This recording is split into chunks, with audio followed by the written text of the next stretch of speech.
Yes, may unmute.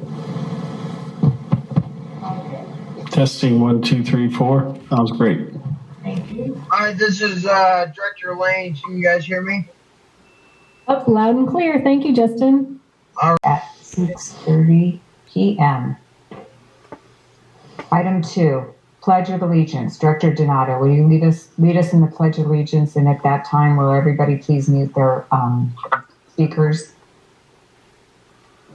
Yes. I don't know if you say please stand or please stand on your seats, but I pledge allegiance to the flag of the United States of America, To the republic, which stands one nation under God, indivisible, with liberty and justice for all.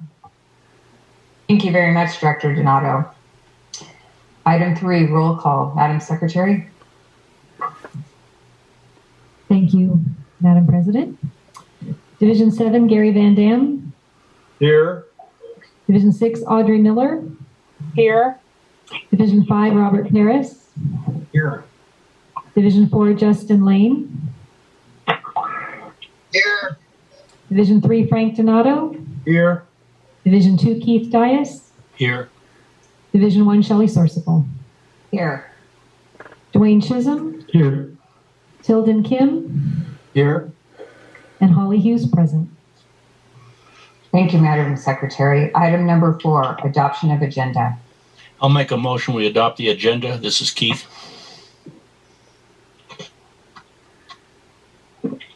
This is Justin. I will second. Thank you. Roll call vote, please. Gary Van Dam. Yes. Audrey Miller. Yes. Robert Paris. Yes. Justin Lane. Yes. Frank Donato. Yes. Keith Dias. Yes. Shelley Sorcival. Yes. Item number 5, public comment and period open to the public. If there's anybody that would like to speak to the board on an item that's not in the agenda, now would be the time to do so. Item 5A, voluntary public roll call via teleconference. If any member of the public on the teleconference wishes to identify themselves as present for this meeting, please do so for the record at this time.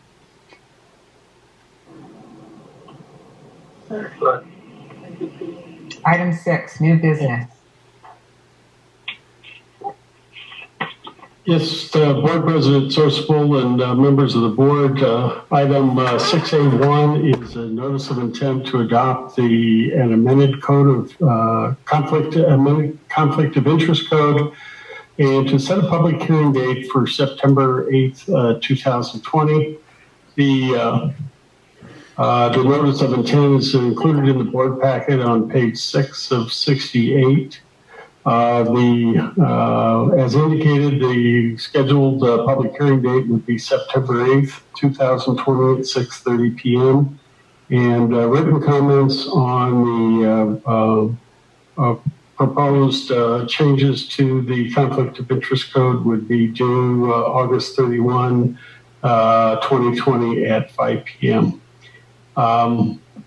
Staff would recommend approval of a motion to establish the public hearing for September 8th, 2020 for adoption of the amended conflict of interest code.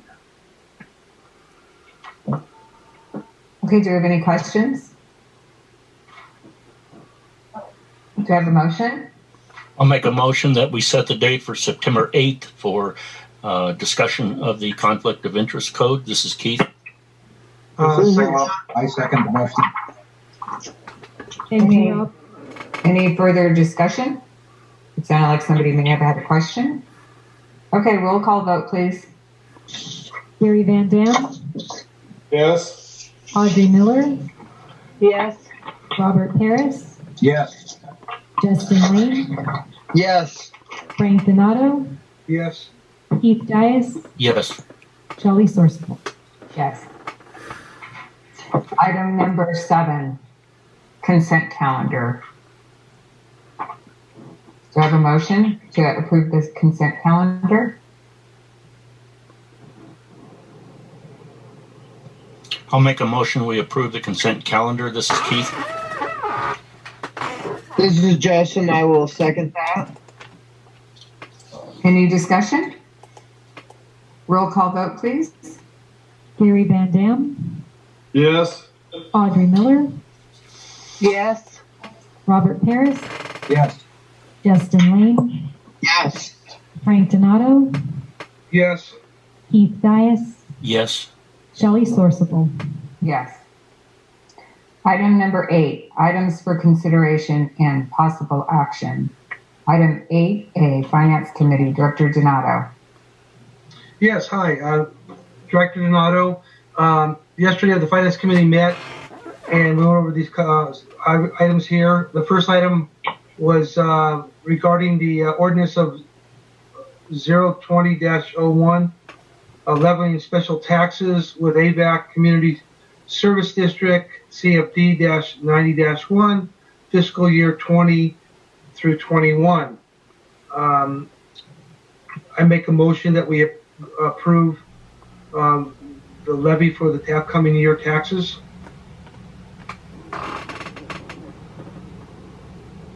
This is Director Lane. How much are the taxes going to be raised, and how would that work? They're not going to be raised. Okay. Yeah, what Dwayne, you need to, I'm gonna have Dwayne explain it to you because it's really it's out of our hands. This. Okay. All Yeah, right. go ahead, Dwayne. Explain it to him. What's going on? Director Donato and other members of the board. What we have here is this is ordinance number 20-01, and this is an assessment district for improvements that were completed out in the Acton area in the 1990s. And the assessment district was intended to repay the capital costs that were incurred in improving those facilities. Each of the parcels is provided a tax assessment that occurs each and every year, and the agency's been doing this. We have an independent consultant that does the engineer's report for the agency. The agency itself is not a party to the contract. We're kind of the administrators. And I'm happy to report that on September 20th, 21, the bonds will be fully matured. And so we'll only have to do this one more time for about 2 or 3 months next year. And all the bonds will be paid off at that particular point, and the assessment district will be dissolved. Excellent. Do I have a second? This is I'll Director Miller. I'll second. Any discussion or questions? Yes. It's been almost my whole career. It'll be 30 years next year. We passed these bonds in 90, and George. It was an important thing to do, but at the same time, it was a sad thing to do. We got a lot of amenities out of it, but a lot of people got hurt because of this formation of this district. And I'm glad to see that this thing will be finished next year, and that the property owners will be released of obligation.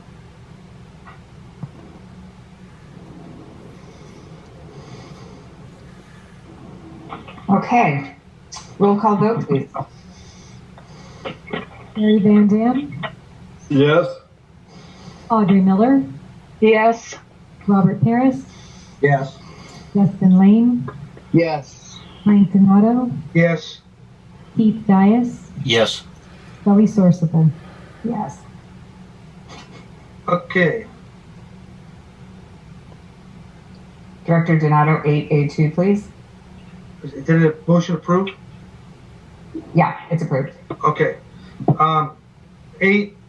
8A2, consideration of possible action to approve an amendment, item 1, to the professional service agreement D-20-9 between AVEK and Stantec for $550,000, 413.28 engineering management.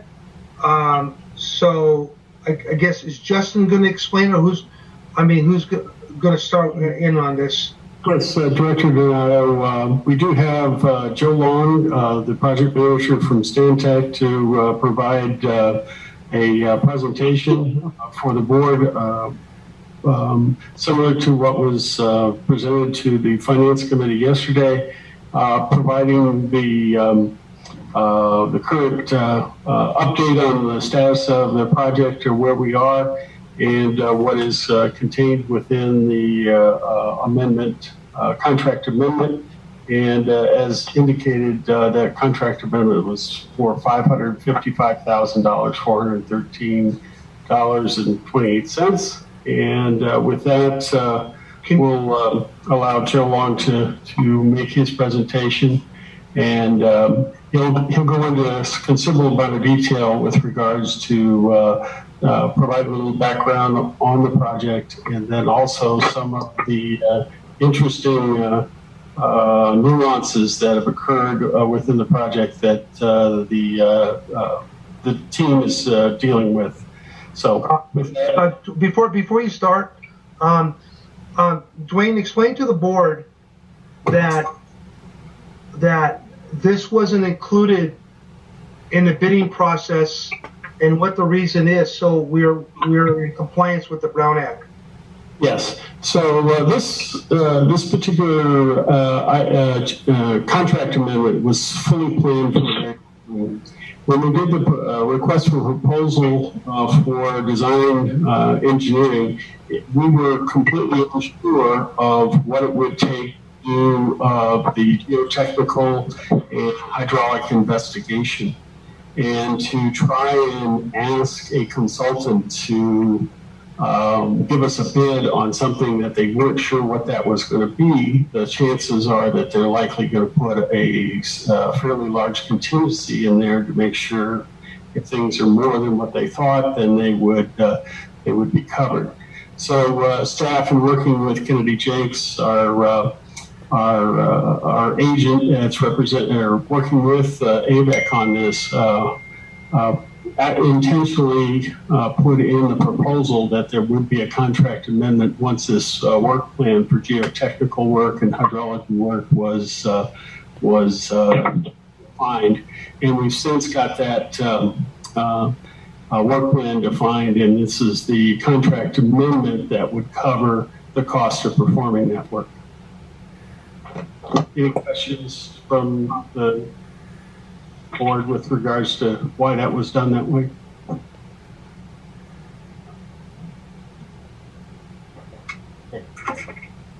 Well, good evening, directors. I wanted to give you a quick update. Actually, it's not a very quick update, as we found out yesterday, what's happening on site and the project right now. But I did want to remind it and go through some of the goals of the High Desert Water Bank.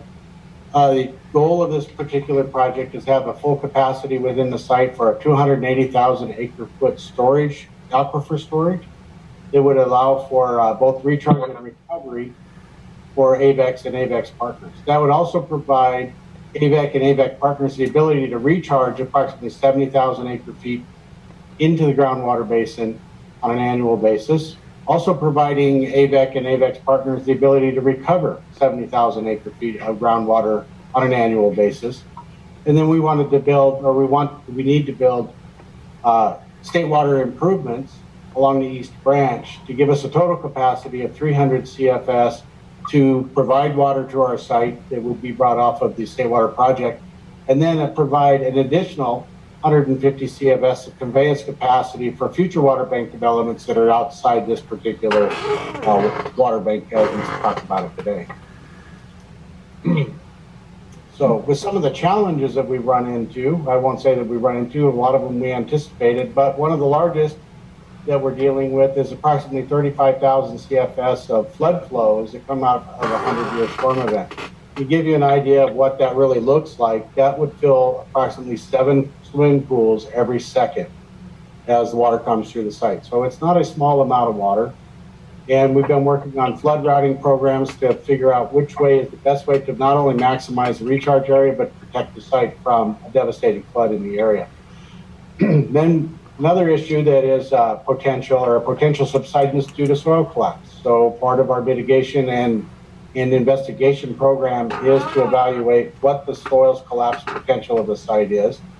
And then another one that has come up from the Department of Water Resources is the lateral migration towards the State Water Project East Branch. They're very concerned with subsidence and or liquefaction in the area that would put the State Water Project East Branch at risk during either a subsidence issue, which would be pulling water out of the ground, and or an earthquake. So we've been looking into those kinds of things. And then, of course, obtaining construction permits from DWR for improvements along the State Water Project. That includes both a turn-in and a turn-out facility, or maybe multiple turn-out facilities. We're still working through the final details on that. We'll be ready to present that in early August. But the biggest issue is making sure the DWR pays attention to this and keeps moving the project forward. We've already had some early talks with DWR. We understand what their needs are, and we're moving forward with that. And then, of course, obtaining adequate power. We're talking about an approximate between 25 and 30 new wells coming on site, and that is going to have a big power draw in the area. We've talked with Edison and our own internal staff on the circuitry that is going to be required and potential upgrades to give us our switch gear that we would need to actually run this facility when it's finished. And then, of course, we have water quality potential issues with basically natural forming arsenic. So that really is going to come down to how we model the site. And when I say model, that's actually groundwater modeling to help us understand where and how deep arsenic starts to show up. And then, of course, coming up with a management plan to basically blend water into a situation where we can put it back and meet the water quality objectives of the State Water Project. So with that, are there any questions on both the goals and the challenges of the project? Hearing none, I'll move on. So I wanted to give you a quick update of what we've already progressed through. So all of the surveying and mapping for the site has been completed. So now we're operating on what I would say is the true topography of the site. We also completed a regional hydrology analysis. That's actually looking at multiple storm events and developing a flood plan, which partially is shown here. This is the main floodway, taking approximately 29,000 CFS through the site. And right now we're looking at rerouting the northerly boundaries that come in through the north so we can maximize these basins on the north side and then bring it down the east side and let it flood back into the natural state that it was in before. Our goal is to not worsen the flooding conditions on the downstream side of this project and put any properties at risk downstream. So the the integrated field investigation work plan has been completed, and that actually was a big collaborative effort, not only between AVEK staff and Kleinfelder, but our staff. And what we did is that we integrated both the geotechnical investigation and the hydrogeology investigations from a field and soil sampling perspective so that we can get better and more complete data over the site and put that not only into recommendations for geotechnical foundations and such, but also for our hydrogeology groundwater modeling so that we can better predict the overall performance of this particular water bank. The hydrogeology modeling is underway, and so we have some preliminary results, but we're not quite ready to share those yet. But we have started that whole process, and we expect to be able to present the early initial modeling within the next 2 to 3 weeks. Early August would be where I would say we would have a presentation to not only the board, if the board so desires, but definitely to the AVEK staff. And then preliminary engineering design. What you see up on the screen now is a concept of how the basins would be developed and taking into account the different topography of the site, how our floodways will come through. This is a floodway that started off early in the program, which we're trying to eliminate so that, like I said, we can reroute these flows and then maximize and then get rid of this, what I would call a disjunctive type of situation where we can't have full recharge basins in the area. And then we also have had DWR coordination. We've met in the field a couple of times and we've talked about both temporary and permanent turnout facilities. And we can get into that a little bit later. But actually, let me get into that right now. Sorry, I was off step. So with our DWR conversations, we have two different turnout scenarios that we're looking at. One is a permanent turnout scenario that will feed the entire basin. And then we have what we're calling a temporary turnout facility so that we can put water onto the ground in what this area is called the first stage recharge area. So we looked at the 280th Street turnout, and a determination of the permitting process and rehabilitation of that particular turnout would take as long as permitting a brand new turnout. So I won't say it's completely off the table, but it isn't looking as well as we hope. And then there's another option on the table that we're looking at, two different options, and that is putting a temporary platform and a series of pumps and pumping into this overshoot. This is a floodway overshoot, and it's actually situated very nicely where we can bring water over into the stage 1 project area. And we're going to start working with DWR to get an understanding whether that is feasible or not. And then another temporary pumping facility on the downstream of the large floodway overshoot, which is what we affectionately call the siphon at this point. And that would be built here, same idea, a series of pumps, and then transport water over to the site, and then be able to flood the original stage 1 area.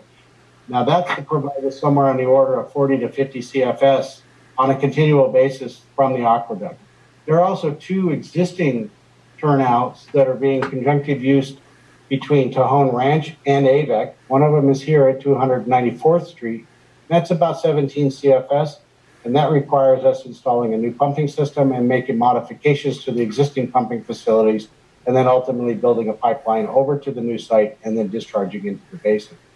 And then the third one, or the last one that's already operational, is the 305th Street turnout. And that's about a 27 CFS facility that Tejon used to use or still would like to use and to bring water up to their basins.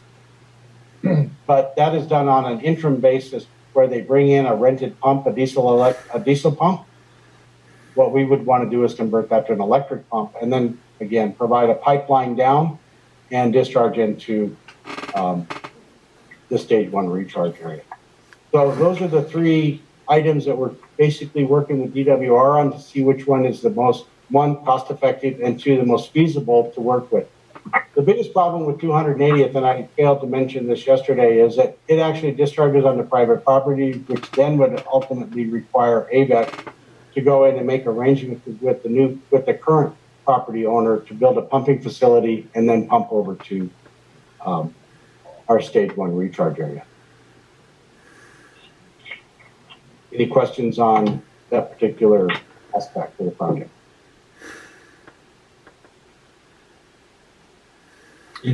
Just to note that the area in green is area that is hopefully going to be served by gravity, whereas the area in yellow would be recharged that's associated with a pump. Well, let me modify that. Okay. So currently we have established that all of this area in green can be basically gravity fed once we bring water out of the aqueduct. So there are no more pumping facilities required for this particular site. But it should be noted if there's a future facility to be, let's say, built along the north or potentially along the east, that we would have to put a new pumping facility somewhere in this area along the corridor to get us enough energy to push us forward to move it up into the higher elevations. Now these yellow areas here, and down in here, minor modifications are those also by gravity fed. And if we can't get enough elevation change, I muted everybody. then that would also, like Wayne said, this may potentially end up be a pumped area. Should we need additional, there's also the pumped area from here and here. These are just too far up in the elevation to cut down deep enough to make it work. And this area also would be a pumped area. But we were thinking that we would. Sorry. That's okay. I'm gonna close this off. No problem. I felt like my kids were taking away the remote. that would be a pumping facility that would come off of the main branch that we're talking about and then pump back up into these areas. So that would avoid having to put another turnout at 300th Street.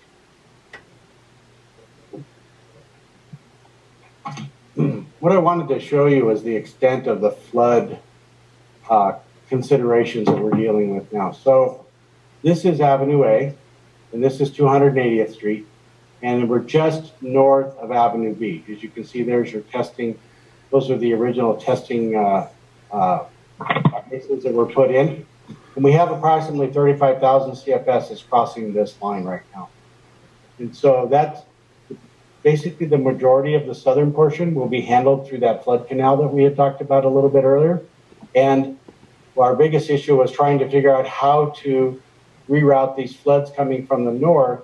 And that's why originally we thought we would build a canal here, but I think we were finding out that it's showing promise to build a canal laterally and then bring it down and spill it over along the east boundary. And what that looks like when we finally get to that particular scenario is that we build a containment or a control berm along the north boundary of the site. We clip the corner because we need the area to basically fan out the flood flows. And then we return them back to what the existing flood flows were prior to us developing this overall site. This area in the center is just basically rain falling within the site. So those will be handled within the basins themselves. We would give it enough freeboard so that it could accept the groundwater, or I'm sorry, accept the rainwater. And, you know, as we all say, free money for free water at that point. Mm-hmm. And then the southerly flows will be then taken through and discharged into the existing floodway as we see it today, as I showed you earlier. So there's been a lot of effort. This is actually a dynamic model that you see. If you're interested, we can actually put that onto an MPE so you can see how the flood is built. We have a very large watershed in this area, and this happens to be the confluencing point of both the northwest and south flow areas to this entire watershed.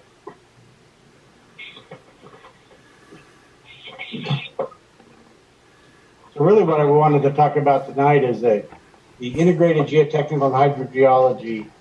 Sorry, this is Director Lane. I don't mean to cut you off. I was on mute there. Could we go back one slide, please? Absolutely.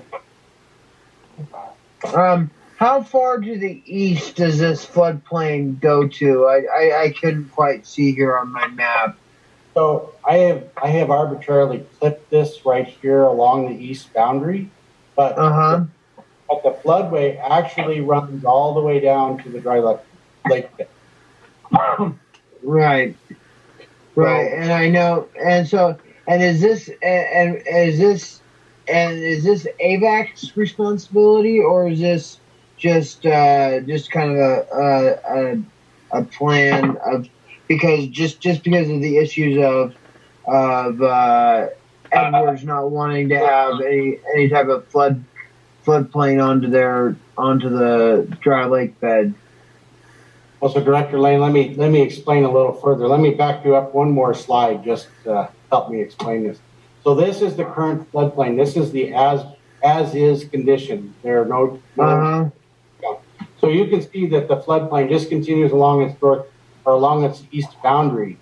So the intent of us is that we want to protect our facilities on site. You guys are going to spend a lot of money building our facilities, and we don't want to maintain this flood and damage not only the basins but the other facilities that go into place, such as the wells, the piping, and the electrical, along with the conveyance facilities.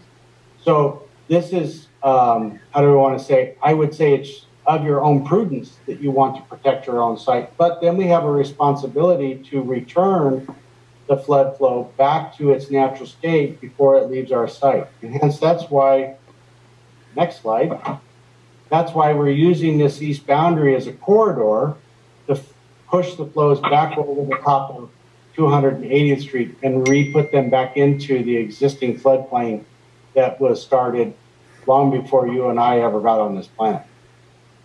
Right. Okay. All right. Thank you. I appreciate you taking the time to go over that with me. I appreciate it. I understand a little bit better now. Thank you. Not a problem. So really what this what the integrated geotechnical and hydrogeology plan is to collect data that can be both used for early understanding of different aspects from a geotechnical standpoint, and then also early data that would be put into the hydrogeology model so that we can understand or predict the performance of this overall water bank earlier and get better data as we go along. This is one of those cases where more data is better. And what we're looking at here is the soil, not only from a shallow perspective, because there's thoughts that is up to 50 feet, but by combining the two, we have installed a series of borings and piezometers that take us down to 150 feet. So that would also look at the deep soil collapse and the potential detrimental effects of groundwater recharge. The soil collapse is actually promoted as we put water into the ground. These are old, ancient alluviums. And as each storm event came along, it laid out alluvium, and then there would be water trapped in the alluvium as it went through, and then it provided voids as everything dried out. So when we start putting water back and forth into this, we want to make sure that we don't collapse that void area and then translate that collapse all the way up to the surface. Not only will it potentially have a detrimental effect on our groundwater recharge, but it also could potentially have a detrimental effect on the ability for recovery of water.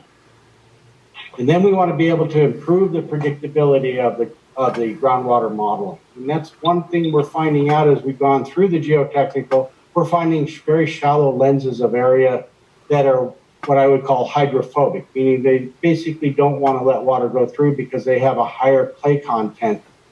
And that actually would promote more of a lateral recharge.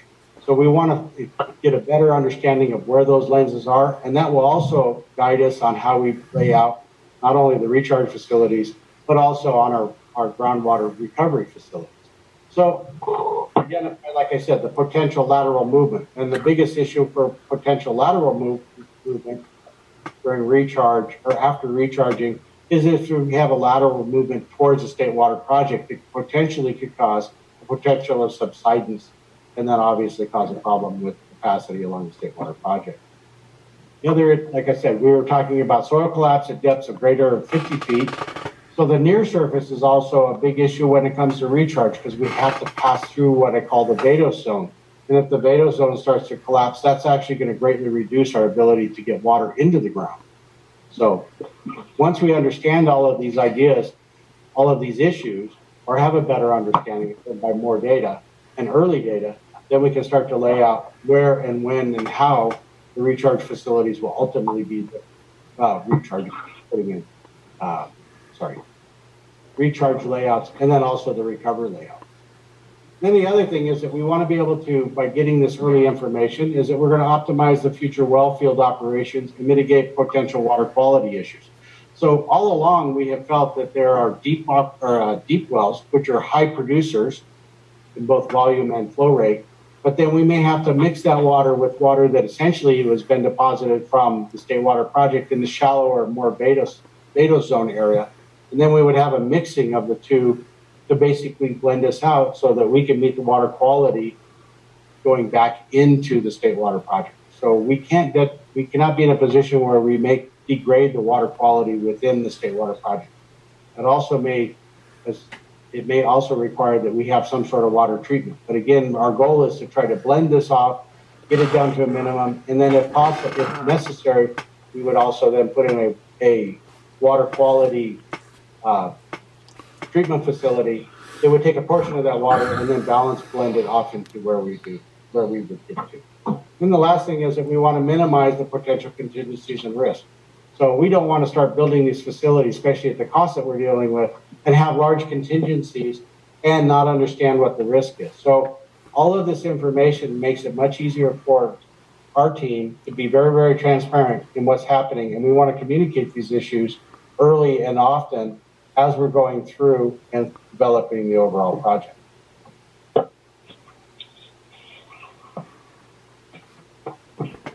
So we have the field investigation objective. This is a little bit of a repeat of the early, but there are two distinct things happening at this point. Our geotechnical goals are to provide soil and design criteria not only for the berm designs, because these are not going to be simple push-up berm designs. The site is deep enough where we actually have to build formal foundations for the berms, and then build very, what do you want to say, discrete recharge basins. And those recharge basins then will work in conjunction with each other as water spills over the top of a spillway. Quite a bit different than what you have on your existing water bank.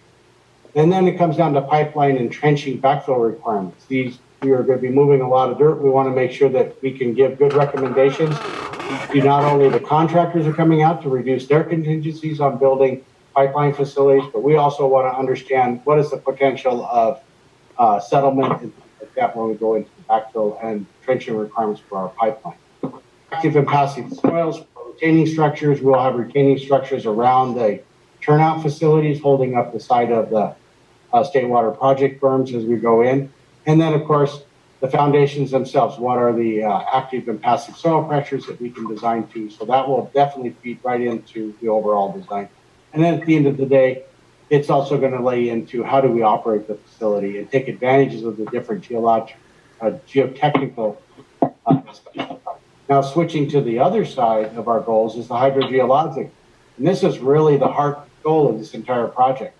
If we don't get this right, we have a project that is not going to be performing as expected or meeting our overall goals.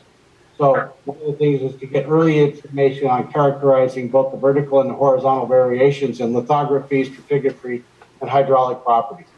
So in the Vado zone. So the Vado zone is the area right now that sits above the existing groundwater table. And that's really probably about 280 feet, I think is the existing number that we're looking, and the saturated zone. But we want to be able to predict better, or as much as we can, to reduce that risk, and we understand how water is moving vertically through the different areas in the site. And then we want to characterize the horizontal variation of groundwater quality. Again, that goes back to management and operations of our well field down the road. Do we have a series of shallow wells? Do we have a series of deep wells? If we're lucky enough, we can have a series of a lot of deep wells and get a high flow rate. But this is each one of those wells is not an inexpensive expense for you all. So we want to make sure that we understand how we're going to start modeling and operating this particular well field when we get to that side of it. An input for groundwater flow modeling. So obviously this whole thing is going to go and help us improve our predictability of the groundwater flow modeling. So the more statistical information and attributes of the site will then provide us with the additional data and a much higher comfort level. Quite frankly, I'll be honest with you, a lot of these particular types of well fields and groundwater recovery systems is done on a much less type of a robust investigation. But I think it's very wise of AVEK to choose to take a more conservative approach and then reduce their overall risk in having any sort of a failure or a dry well showing up here or there as we drill through it. And then assess, at the end, we'll be able to assess the recovery capacities, and then, of course, the design criteria for operations. Those are our general objectives for the entire project. What we've done here is just give you a comparative of where we started and where we are today. So this was the original plan that we had put together as part of our proposal. And this is a good plan. To be honest with you, this would work. But liquefaction and hydrocollapse became much more of an issue as we started in our early geotechnical phases of looking at this. We want to make sure that we get the foundation design criteria. So we're dedicating borings both in the hydrogeology and also in the geotechnical to improve the information there. Then we're going to add a deep nested well system down to essentially 1,000 feet and then reamed out to 700. And what that is a series of wells that we can monitor groundwater movement and groundwater elevations within the project site.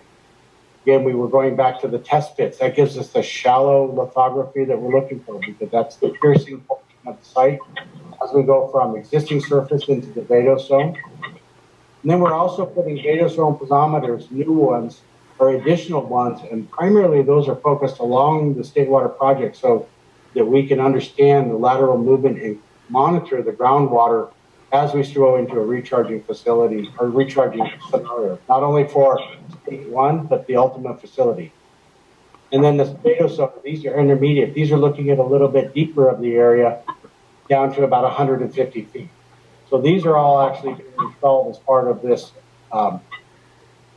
amendment that we're talking about this evening. And then ultimately we'll have a dual completion piezometer nest with a deep monitor well, and we have a pilot recovery well. All of these items here are actually coming under a separate contract, but these again, we're going to be able to monitor what's happening as far as groundwater elevations. This is going to be another permanent facility. So all of the facilities that you're seeing here are providing not only today's data, but it's also going to provide AVEK with the ability to monitor and operate the facilities well into the future. And then down to the last part, this is really a key piece here is the pilot recovery wells. I mean, it looks like my really face is covering up that last number. So originally we started with three recovery wells. We're actually adding a fourth. And we're adding that fourth along the north boundary so that we can understand how the water wants to migrate once we start the stage one recharge facility. And those will be fully developed. The only thing that will be lacking at the end of the day for this first phase is the wellhead equipment. We'll put that on. Are there any questions on that? Yes, this is Director Sourcewell. I have a question for Dwayne. Are all these changes and this $555,413 that we're looking to approve tonight part of the budget for the High Desert Water Bank? Yes. We have another slide that will come up that will show you that we're well within budget.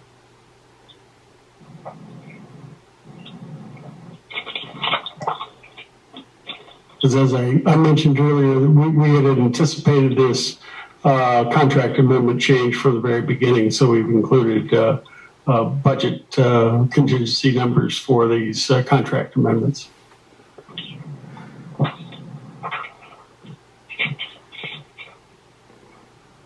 So our baseline contract, but also for this additional work that is being found that they're going to be putting in. What's that? nothing. Go ahead, Sean. Oh, okay. So,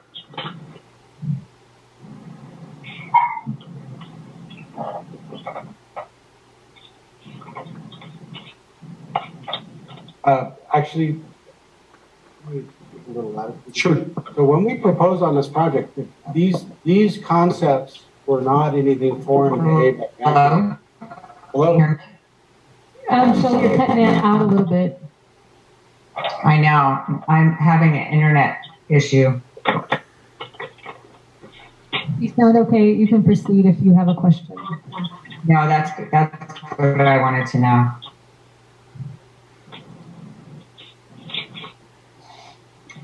What I was actually getting ready to say is that the piezometers and the recovery wells were always intended to be under a separate contract. One thing that we've been able to do by putting together an integrated program is that we've actually brought a lot of that information to the project much, much earlier than we had originally expected. So this is going to provide an overall benefit to the project as we move forward. So ultimately, as a cost summary, our original baseline contract was $3.257 million. We're adding $555,000 to this particular project, but then ultimately it takes us to $3.812 million in the overall contract. And with that, I'd be entertaining any questions.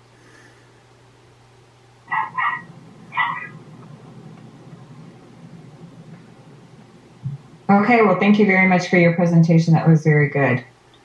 Thank you.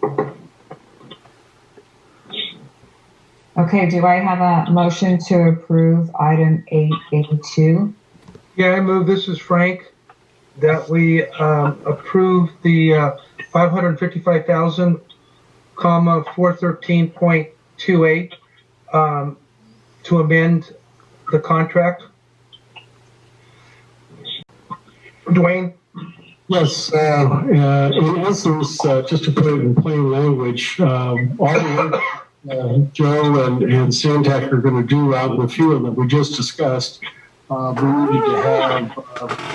needed to have Jakes be out in the field, inspecting that work on behalf of the agency and providing some oversight with regards to that. So the contract amendment essentially took items that were not going to be necessary in the original contract based on the work plan, and we were able to negotiate a change in that scope.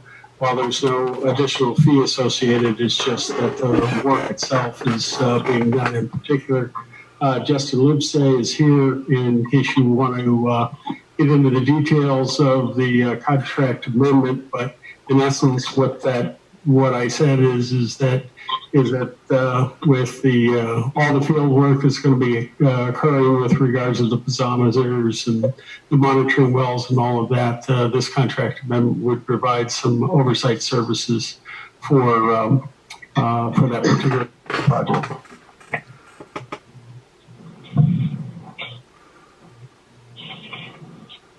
Any questions? Any questions, or do I have a motion? I move on board order 8, B1, to approve the addendum. I'll second that. Director Lane? Roll call vote, please. Gary Van Dam, Yes. Audrey Miller, Yes. Robert Paris, Yes. Justin Lane, Yes. Frank Donato, Yes. Keith Dias, Yes. Ray Sorsable. Yes, thank you. Moving on, item 8C1, Adjudication Water Master Committee. Director Paris. Yes, I'll have Dwayne do a presentation. We're going to place up on the screen some revisions for the water storage agreement provision. If you could move it up a little bit to 9B, 9FB, be right there. So if the board remembers, there was some discussion at the last meeting before the Water Master meeting about maintaining what is essentially a carve-out in the water storage agreement for the rules and regulations for existing water banks. And so that a water storage permit would not be necessary for the Water Master.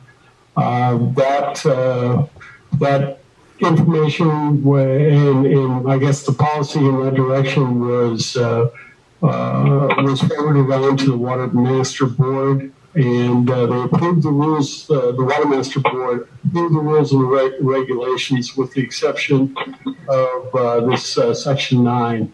And in the meantime, between the last meeting and the meeting that's coming up next week, Jim Markland has worked with the various attorneys and the Water Master Board attorney to come up with this language. And in essence, what this language would do would be to carve out an exemption from obtaining a water storage agreement for existing water banks, and would agree that the agency and all agencies that have existing water banks would provide documentation with regards to the water bank itself. For AVEK, this is all public information, and so it's very easily accessible to provide to the Water Master.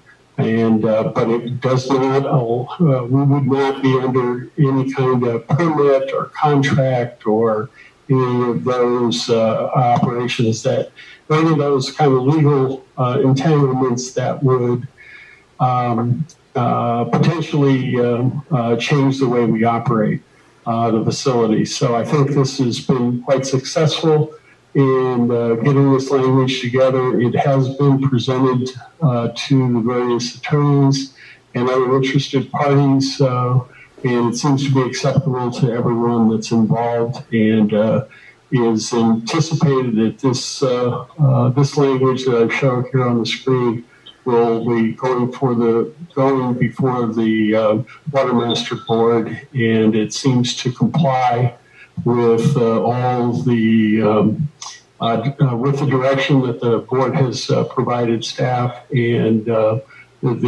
agency attorney. Kevin Kim's on the line if you have any further technical questions with regards to exactly what the language says, but I've kind of given you a plain language point of view. So I'd be happy to answer any questions that you may have with regards to this. And this is Tilden. Can folks hear me okay? Yes. Okay. So as Dwayne mentioned, Jim Markman over the past 6 months has been negotiating with the lawyers for the Water Master and other parties to the judgment, and this was a very important issue for various reasons. And so Jim did a very good job, I think, of doing a little give and take. And basically, the give and take on our end was, if the Water Master didn't have a right to infringe upon contracts that were already existing for water bank projects or any pre-existing water banks projects that were in operation, then there would be no need for any permits or storage contract with the Water Master. And the only give that we gave was basically an obligation to disclose information regarding the operations of the various water banks projects that are exempt. And we didn't think that was much of a concession at all, since it's subject to whatever that would be disclosed under a Public Records Act request anyway. So Jim was very happy to get the result and recommends going forward with this. And that's all I have to report on this issue for now.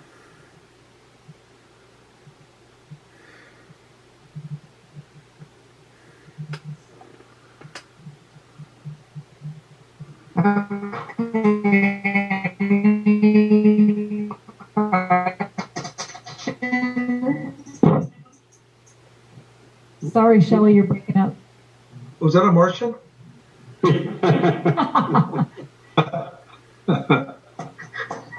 Dwayne, Director Van Dam, how many water banks is existing right now?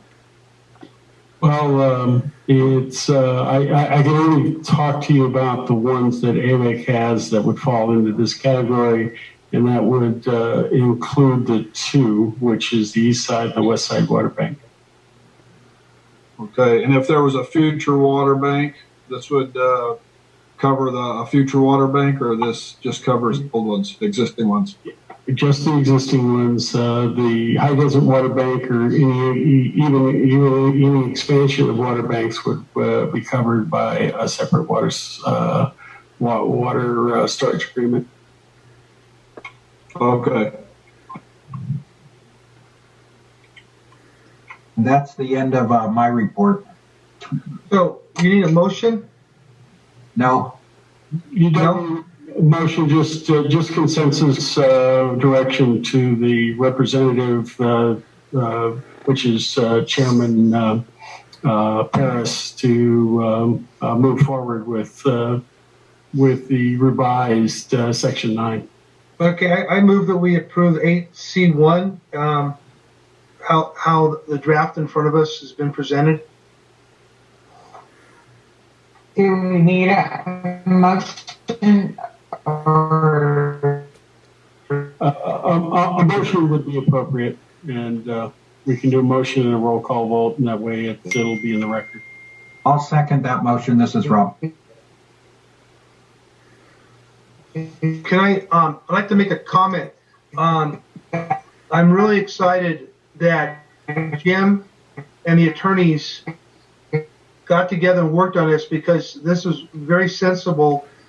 I'm always under, I guess, I was always under the understanding that it was going to be this, And I'm so happy that it is, because I think it's going to really help us accomplish a lot with this agreement.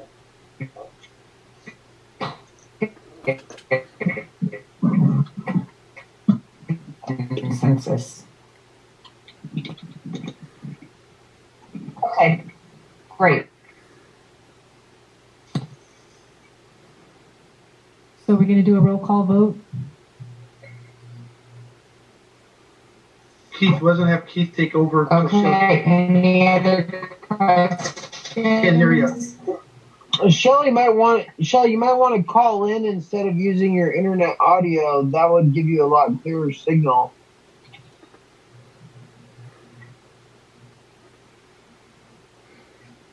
Okay, roll call vote. Thank you. Division 7, Gary Van Dam. Yes. Division 6, Audrey Miller. Yes. Division 5, Robert Paris. Yes. Division 4, Justin Lane. Yes. Division 3, Frank Donato. Yes. Division 2, Keith Dias. Yes. Division 1, Shelley Sourceville. Yes. Great.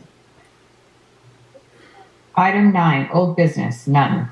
Item 10, general manager's report. Yes. We're going to transfer over to the PowerPoint presentation again. And back to the general manager's report. Okay, great. So what we have, as you would imagine, things in Northern California are dry, warm weather, and it's we got highs in the mid-90s, so that's where we are with that. But looking at reservoirs are looking fairly good for this particular time period. You can see that we're about 58% of total capacity in Orville, and at 49% total capacity in San Luis Reservoir. Not working now. There we go. As you can imagine, with the warm weather, the plants have been producing more water.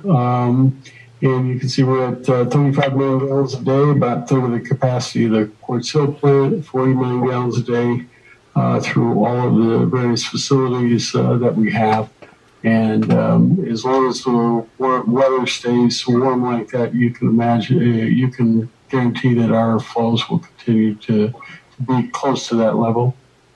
With regards to our geopurification, we're flowing about 13.4 million gallons a day through the system. This is the treated water system, and you can see that about 5.1 million gallons a day goes to the north, and about 8.3 million gallons a day goes to the south. This is pretty close to the minimum that's going to be necessary to keep all those treated water lines fresh and movement of water.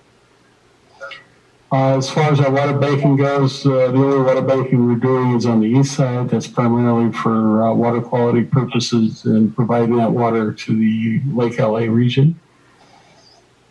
We also have the June activities report, and I'll go through this quickly. We talked about the High Desert Water Bank tonight and the geotechnical investigations and the piezometers and so forth. We've also been working on the environmental work for the East Side Water Bank expansion. And then we've also provided the guidance to the Water Master with regards to rules and regulations. And we've also made comments on the annual report. Microsystem. So we're doing that testing throughout the summer this year.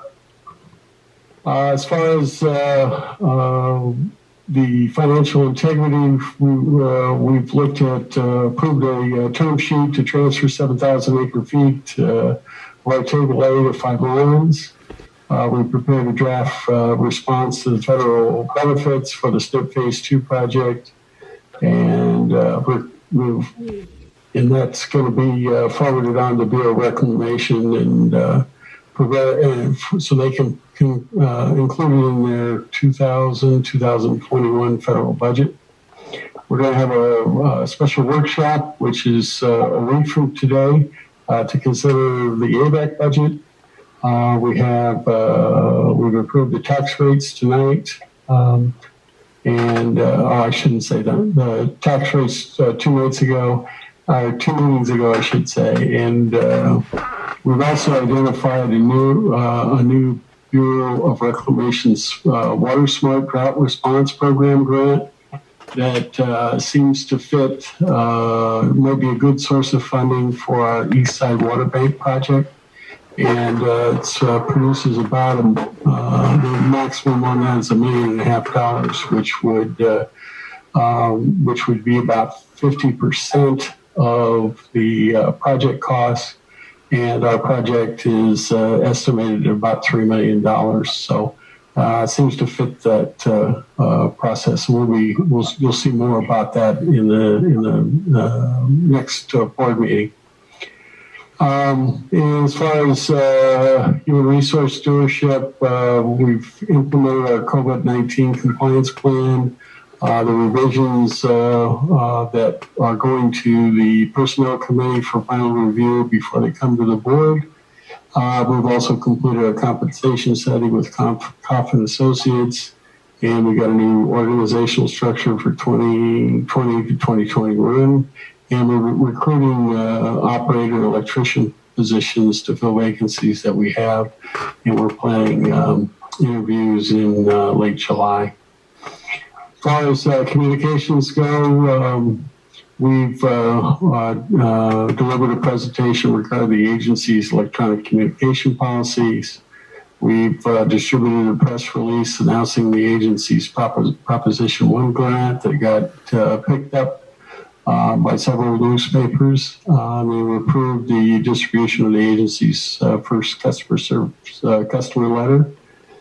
And then as far as legislative updates and regulatory updates, EPA has announced as of today, $6 billion in new funding for water infrastructure projects. That funding is available under the WIFIA program, also includes funding for new state infrastructure authority program, and gives us low interest loans for state water infrastructure programs that help finance local projects. And so the prioritized, most of these grants now, you have to be construction ready projects. And we got updating aging infrastructure, reducing exposure to lead, and addressing emerging contaminants, and water use and recycling. So we'll take a look at that and see if there's any potential funding sources from this new EPA announced funding.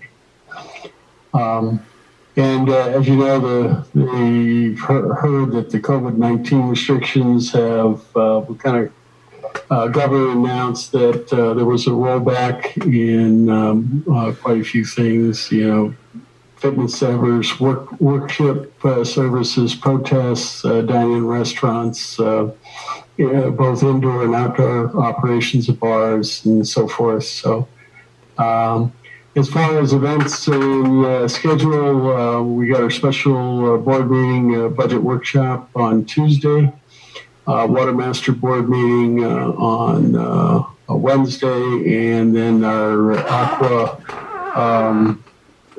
virtual summer conference on 7/29, 7/30. With regards to my schedule, I plan to be in the office for the next 2 weeks, and wanted to report that that there was a successful. We heard from Matt Knudsen that his procedure was very successful, so wanted to inform the board with regards to that. He's on the line. Okay. He's listening in. Any questions from the board members? Be happy to answer those. Yes, Director Van Dam had one question. Is that Keith Gardner, 5 Lions, and is that water that be used on the county side?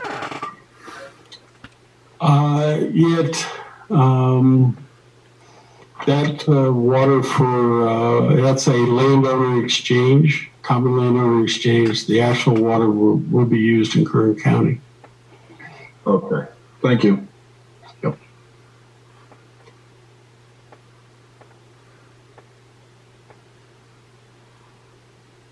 Does that conclude your report? That concludes my report. Okay, great. Thank you very much.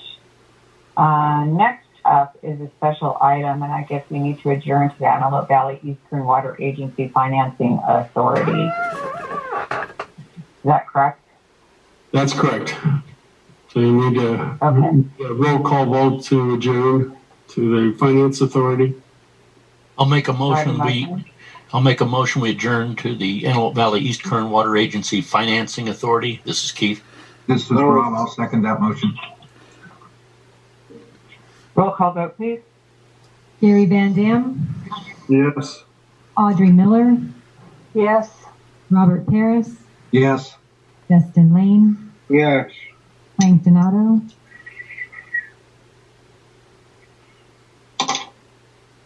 He's already gone. is he? I didn't mute him today.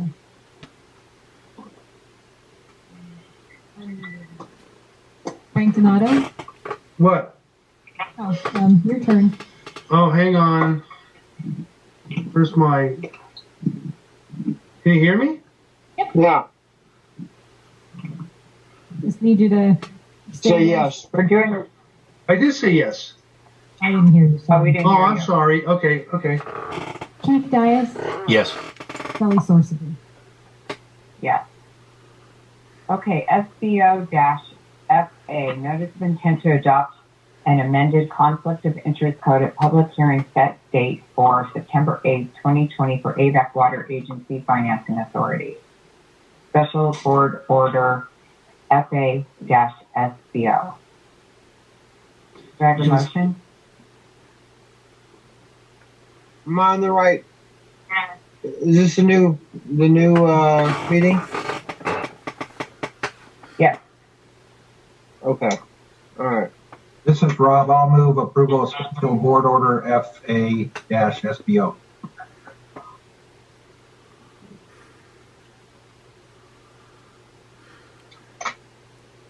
I'll second the motion. I'll second the motion. This is Keith. Any questions? Roll call vote, please. Gary Van Dam, Yes. Audrey Miller, Yes. Robert Paris, Yes. Justin Lane, I'm gonna abstain. I don't know where we're at, or I'm confused. Frank Donato. We adjourned. Okay. Oh, go ahead. I know I Go ahead, adjourned. go through that. I clicked right back in, and it was already, everybody was already talking and going on. So Well, this is the Water Agency Finance Authority meeting, not closed session.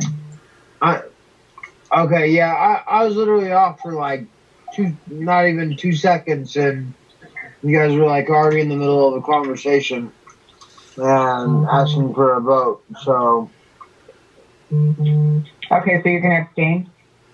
yeah, I don't know what Okay. I'm voting on. I don't know what I'm voting on. Okay, go ahead. Frank Donato, Yes. Keith Dias, Yes. Kelly Sourceable. Yes. Thank you. Now I'd like to reconvene to the Antelope Valley Eastern Water Agency's regular meeting. Do I need a motion for that? Yes. Okay, can I have a motion, please? I'll make a motion. We reconvene to the regular meeting. This is Keith. This is Rob. I'll second that motion. Roll call vote, please.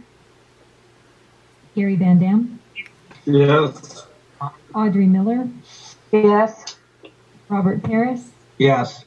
Justin Lane, Yes. Frank Donato, Yes.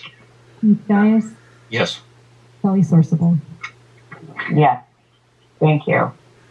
Item number 11, Director's Report. Do we have any? This is Director Miller. Go ahead. I just want to let you know I did call into the Palmdale Water District meeting last night and listen in to what they're doing. And I don't know if there's anything I should report on that other than I attended. Was there anything interesting happen? They're going over their 2020 urban water plan. They hired Kennedy Jenks. It's been 4 years since they've done their plan, so they're starting to work on that. Nobody got assaulted under the table or anything? No good stuff like that. Sorry, I had to ask. This is Director Van Dam, and Tom Lackey got out of the hospital Sunday. That's good. He had coronavirus, right? Yes. Yeah. Oh, good. I'm glad to hear that. Anything else? Okay, item 12, Attorney's Report. Yes, so this is Tilden Kim. Just two things I'd like to report on. So one is the Delta Stewardship Council published decision that I reported on at the last meeting. And at the last meeting, I informed the board that most likely there would be a petition for review that would be filed by the state water contractors, MWP, and other parties. And that petition for review was filed, challenging the Court of Appeals decision upholding the powers of the Delta Stewardship Council.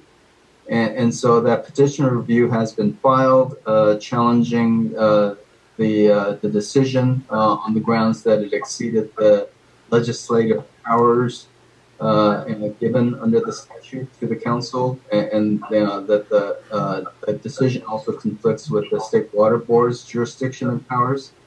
So the Supreme Court has the discretion to grant review of that or not, and so that decision to grant or not, we expect should come down in the next 60 to 90 days. And so if that petition is denied, then that's a final decision. If the petition is granted, then there's a full briefing schedule and oral argument and a decision by Supreme Court that we won't see for several years down the road. So I'll update the board on that important court decision in the coming months as developments occur. And then the second item I'd like to report on is that in the Antelope Valley groundwater adjudication, literally this afternoon, we, along with the other public overliers, landowners, filed a respondent's brief to an appeal in the groundwater adjudication by the Willis class. The Willis class were a class of non-pumpers that challenged the judgment and the physical solution. Their appeal was a 170-page brief. And so we had to make a request to the Court of Appeal to exceed the word limit that's allowed and to address all the arguments, both legal and factual, that were made in that appeal. And so their appeal was 170 pages, and our respondent's brief was only 106 pages. So it's a pretty dense reading, and in my 30 years of work, litigation, I've never been involved in such a complex set of legal and factual issues. So we sent a link to that brief to General Manager Dwayne Chisholm, and so if anyone wants a copy of it, we can certainly circulate a copy of it since it is a filed document. And so there are other appeals that are still being worked on in the analog groundwater adjudication. So also once briefs are filed in the continuing appeals in that groundwater adjudication, I will continue to report on them. And so if there are any questions, otherwise, that's it. Yes, Director Van Dam, I had one question. What was the Willis class wanting? The Willis class basically wanted to overturn the judgment and the physical solution in the judgment that basically, these Willis class are they've never pumped, and their position has been that they, even though they've never pumped, that they have a right in the future to pump, and collectively, our position has been, since they've never pumped, that they don't have any future rights under the reasonable use doctrine, and they can pump in the future, but then they have to pay a replenishment fee, for that pumping, and so we think our arguments are fairly strong on those issues. But in a nutshell, they basically wanted the physical solution and the judgment overturned, and everyone has a vested interest in preserving that judgment and the physical solution, because that was something that was fought over and worked on for just so many years. I mean, this is the most complex groundwater adjudication that has ever been litigated in California. Great. Thank you. You're welcome.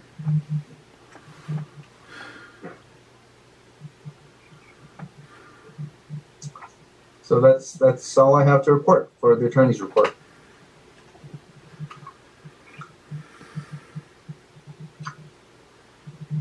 Ms. President? Okay, everybody's unmuted. Oh, somebody muted me. Okay, that's okay. Item number 13, request for future agenda items. Item 14, closed session. Do we have a reason to go into closed session? No, we do not. We don't? Okay, great. All right, do I have a motion to adjourn? I'll make a motion. I move we adjourn. Second, Whoa. Keith. Boy, Roll jump call on vote, it, boys. Yeah. Roll call vote, please. Gary Van Dam, Yes. Audrey Miller, Yes. Robert Paris, Yes. Justin Lane, Yes. Frank Donato, Yes. Keith Dias, Yes. Kelly Sorsable. Yes, great meeting, everybody. Thanks for attending. Good Thank job. you. Thank you. Yeah. Bye. Bye. Good job.